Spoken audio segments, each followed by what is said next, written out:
هیوادارم هەموو لایەکتان سەلامەت بن، دوور بن لە نەخۆشی و لە هەر ڤایرۆسێک. بەڕێزان وەک ئاگادارن بەڕاستان محازەڕەکان تا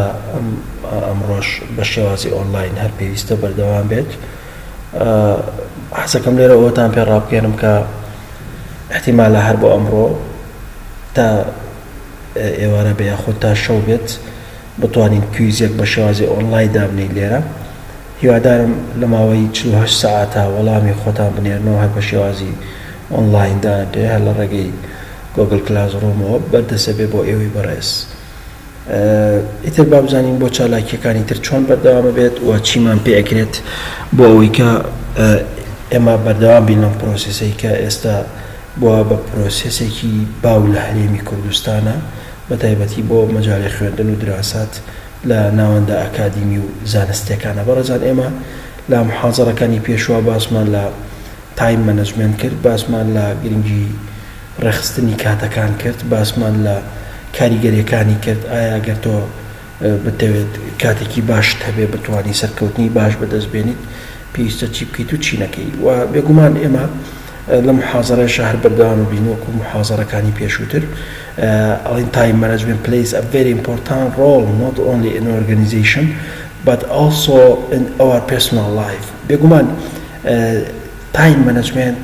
یعنی ڕۆڵێکی گەورەی هەیە، ئەتوانین بڵین یاریەکی زۆر گەورە ئەکات لە ژیانی تاک بە تاکی کۆمەڵگەی ئێمە، یعنی کەواتە ڕێخستنی کاتەکان بۆ ژیانی تاک بە تاکی کۆمەڵگەی مرۆڤایەتی گرنگە. یعنی وای لاتۆ بەڕێزان لەم سەردەمەیە هیچ کەسێک ناتوانێت بەبێ ڕێخستنی کاتەکانی خۆی بتوانێت کەسێکی کاریگەر و کەسێکی سەرکەوتوو بێت لە ڕاستیە. ینی تۆ تەماشا بکە هەتا هەریکێک لە ئێمە لە ژیانی ڕۆژانەمانە پێویستمان بە ڕێخستنی کاتەکانمانێ. بێگومان ئیتر ئەم ڕێخستنەش یاخود ئەم پلانە یاخود ئەم تەکنیک و استراتیژی کە هەر کەسێک ئەیگرێتە بەر لە ژیانی تایبەتی خۆیە، تەماشاکەی ئەکەوێتەوە سەر ئەو پلانی کە دای ئەنات، ئەکەوێتە سەر ئەو ڕێخستنی کە ئەیکات بۆ کاتەکەی تا چەند سەرکەوتوو ئەبێت. یعنی بەڕێزان هیچ گومانێکتان نەبێ لەوەی کە کەسی سەرکەوتوو لە ژیانی خۆیان بێگومان گرنگیەکی تەواو یەجگار گرنگی باشی یاوە بە ڕێخستنی کاتەکەی خۆی. یعنی جیاوازی کەسێکی سەرکەوتوو کەسێکی سەرنەکەوتووەکو لە پێشترا ئاماژەمان پێکرد ئەوەیە کە ئەم کەسە سەرکەوتووە گرنگی ئەیە بە ڕێخستنی کاتەکەی خۆی و ئەم کەسەشیان کە سەرکەوتوو نییە تەماشاکی کاتەکانی خۆی ڕێک نەخستووە. یعنی ئەمە بۆ هەموو کەسێک، هەتا بۆ بزنسێکی سەرکەوتوو، هەتا بۆ کۆمپانیایەکی سەرکەوتوو، هەتا بۆ ڕێکخراوێک بۆ کۆمەڵگایەکی مەسەلەن دارایی سەرکەوتوو، بۆ هەموو شتێک لە دنیا بەم شێوازەیە کەسانی سەرکەوتوو، کەسانی کاریگەر، کۆمپانیای کاریگەر و کۆمپانیای سەرکەوتوو یا ئۆرگەنیزیشنەکان هەر شتێک بێت تەماشاکەی خۆی لە چێوا بینێتەوە، خۆی لە ڕێخستنی سەرکەوتنەکەی پێیوەستە بە چێوە، سەرکەوتنەکەی پێیوەستە بەس ڕێخستنی کاتەکەیەوە تا چەند ئەتوانێت کاتەکەی کاتێکی کاریگەر بێت. بێگومان time management includes effective planning, setting goals and objectives, setting deadline, delegation of responsibility, prioritizing activities as per their importance, spending the right time to the right activity. بێگومان بەڕێزان وەکو ئاماژەمان پێکرد تایم مەنەجمنت ئەمانە ئاگرێتەوە، ئەتوانی بە شێوازێکی گشتی کاتەکانی خۆت ڕێک بخەیت لەسەر ئەم بنەمایانە. یەکەمیان ئایا بۆ کاتەکەی خۆت ڕێکەخەی effective planning، ئەبێت تۆ ببی بە خاوەن پلانێکی کاریگەر. پلانی کاریگەر چۆنە بەڕێزان؟ پلانی کاریگەر بێگومان بەو شێوازەیە کە تۆ تا چەند ئامانجەکەتە پێکی، یعنی ڕێخستنی کاتەکەت ئەبێ ئاماژ لێی چی بێت؟ ئاماژ لێی دانانی پلانێک بێت بۆ ئەوەی بۆ ئامانجەی خۆت بگەی. یعنی تەرکیز خستنە سەر ئامانجێک بێت بۆ ئەوەی کە بە ئامانجەکەت بگەی. کەواتە effective planning ئەمە چۆن ئەکرێ لە ڕاستیە؟ ئەمە بە شێوازێک ئەکرێ بەڕێزان بۆ ئەوەی کە لە سا 90 بۆ لە سا 100 ئامانجەکەت بپێکی. خۆ هەموو کەسێک پلاندا ئانا لە ژیانی خۆیان، بەڵام هەموو پلانێک سەرکەوتوو نابێت. هەموو کەسێک استراتیژ دانات و هەموو کۆمپانیاک پلان دانات بەڵام هەموو کۆمپانیاک سەرکەوتوو نابێت هۆکارەکەی بۆ چیە گەڕێتەوە هۆکارەکەی بۆ ئەوە گەڕێتەوە ئەم پلانی کە ئەم کەسایەتیە ئەم پلانی کە ئەم کۆمپانیایە ئەم ڕێکخراوە دایناوە لە ڕاستیە پلانێکی کاریگەر نەبوو بۆیە زەحمەتە بگات بە ئامانجەکەی خۆی بەڵام ئەگەر تۆ توانیتت پلانێکی کاریگەرێت هەبێ ئفێکتیڤ پلانین کەواتە زۆر ئاسانە بگەیت بۆ ئامانجەی کە دەستنیشانەکرد دومیان setting goals and objectives بەڕێزان وەکو ئاماژەمان پێکرد لە یەکەمیان effective planning effective planning بۆ چییە بۆ دانانی goals and objectives بۆ دانانی چییە بۆ دانانی ئەوەیە کە تۆ ئامانجێک دەستنیشانکەی ئامانجێکت تهدید بکەی بۆ ئەوەی کە پێی بگەی بەچی بە effective planning وەلەگەڵ هەموو ئەمانەشە تۆ چۆن ئەتوانی کاتەکان ڕێک بخەی وەک وتمان یەکەمان effective planning پلانی کاریگەر تێبێ لە پێناو چیە لە پێناو دانانی ئامانجێکی دیاریکراوە setting goals and objectives وەلەگەڵ هەموو ئەمانەشە setting deadline ئەبێت تۆ کاتێک تەبێ بەڕێزان بۆچی ئەم کاتت بۆ ئەوەیە کە کاتێکی دیاریکراوە بێت لە پێناو ئەوەیە کە تۆ یعنی لە ڕاستیە بە وا بڵێن ئێهمال نەبی بۆ ئەوەی کە تۆ ئاگادار بی لەو کاتێک کە تێپەڕێت ناگەڕێتەوە بەڕێزان ئێستا هەر بۆ معلوماتی خۆتان بنمونەیە باسی ئەماکەین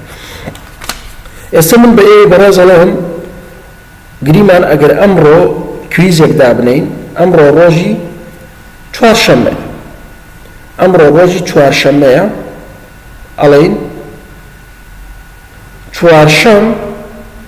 کویزێک دانین تا پێنجشەم گریمان ئەمە بە گریمانە بەڕێزان پێنجشەم پێویستە تا کاتژمێر 12 نیوەڕۆ وەڵام بنەوە یعنی لە دوای 12 نیوەڕۆ تەبیعەتی گۆگڵ کلاسروم وایە لە دوای 12 نیوەڕۆ ئەم کویزە لە گۆگڵ کلاسروما نامێنێت و دواتر بێبەشەبی لە چی بێبەشەبی لەو ئیمتیحانەی کە 5 دەرجەی لەسەر کویزە گریمان باشە بەڕێزان کەواتە setting deadline دانانی کاتی کۆتایە دانانی کاتێکە بۆ ئەوەی کە لەو کاتە تێپەڕێ کۆتایی پێێت وەک چۆن نمونەمان هێنایەوە ئەشێت کویزێک دەبێت ئەشێت هۆموەرکێک دەبێت ریپۆرتێک دەبێت لە کاتێکی دیاریکراوە تەماشاکی کۆتایی بە کاتەکە دێت تۆ هیچ نەکردووە یاخود ئەو دەرەجێت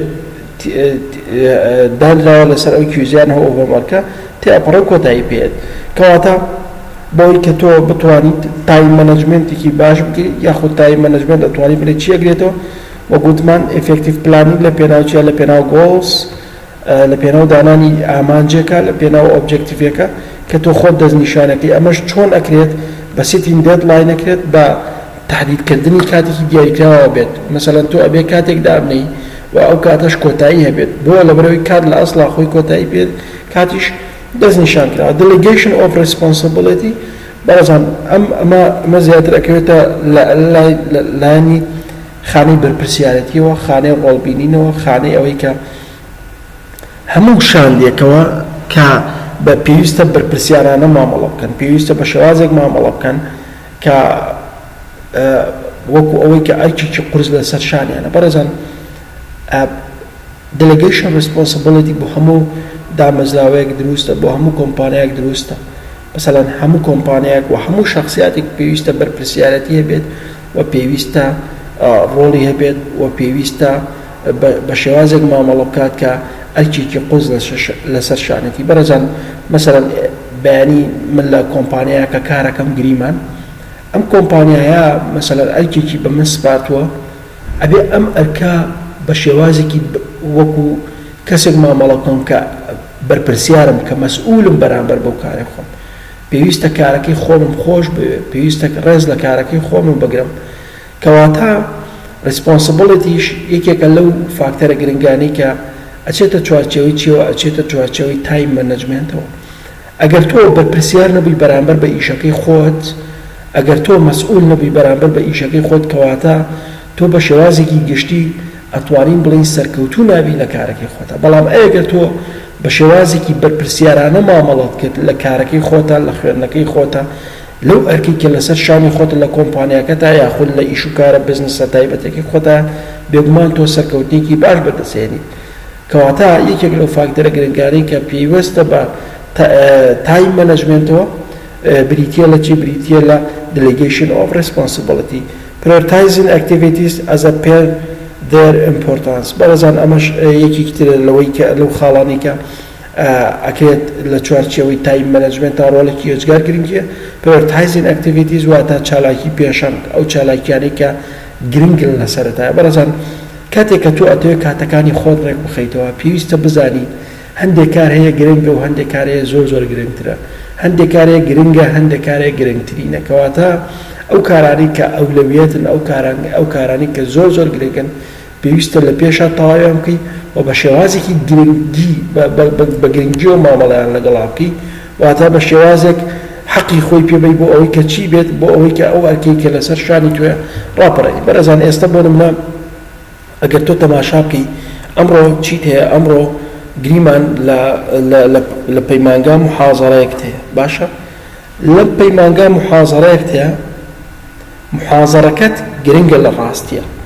بەڵام لە هەمان ئەمڕۆیە ئەگەر بینتە پێشچای خۆت تەماشاکی ئیمتیحانێک هەیە لە بەڕێوەبەرایەتی هاتوچۆی سلێمانی بۆ دەرکردنی مۆڵەتی شۆفێری